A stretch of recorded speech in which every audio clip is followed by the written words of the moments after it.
Nëse VMRO, DPMNE dhe BDI do shkonin në zgjedhje pa opozitën, kriza politike do të thellohej më shumë. Sipas profesorit Denko Maleski, madje një situatë e tillë mund të ndikojë në nxitjen e konflikteve dhe ndarjeve të reja. Maleski thekson se partitë në pushtet duhet të krijojnë kushte për zgjedhje demokratike dhe jo vetëm t'i bëjnë thirrje opozitës që të marrë pjesë. Tije parti albanskate i makedonskate. Këto parti, ajo maqedonase dhe shqiptare, duhet të ulen dhe seriozisht të diskutojnë se si ta bindin opozitën për të marrë pjesë në zgjedhje, sepse pa pjesëmarrjen e opozitës në zgjedhje, ne praktikisht ecim prapa në drejtim të rivendosjes së sistemit të vjetër, sistem pa kontroll të politikës nga ne shoqërisë, sistem pa kontroll të policisë nga kuvendi dhe kështu me radhë. Të gjitha ato gjëra që janë dëshënuara në raportin e Pribes.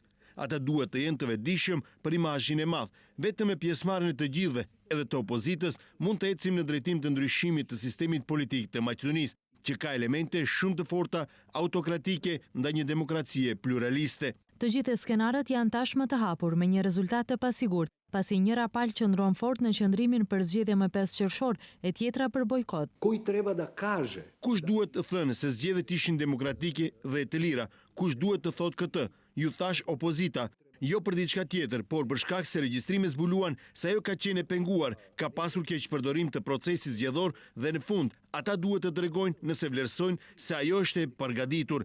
Nga ana tjetër, qeveria thotë se ato regjistrime janë të paligjshme. Nuk ka asnjë vend në botë ku mund të merrni në mënyrë të ligjshme regjistrime për abuzim të pushtetit nga ana e shtetit. Qeveria është nën presion jo vetëm nga komuniteti ndërkombëtar, por edhe nga ajo që është publikuar nga materialet e përgjuara, por dhe nga njohuritë që rrjedhin nga prokuroria speciale. Ima trka pomeđu.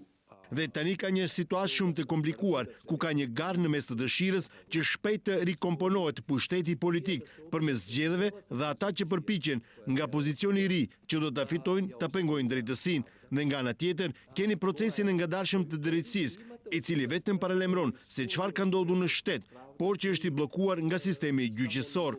Megjithatë, Malevski thotë se pavarësisht se sa presion e bën komuniteti ndërkombëtar për të formuar institucionet e caktuara, energjia demokratike duhet të dalë nga vetë ne.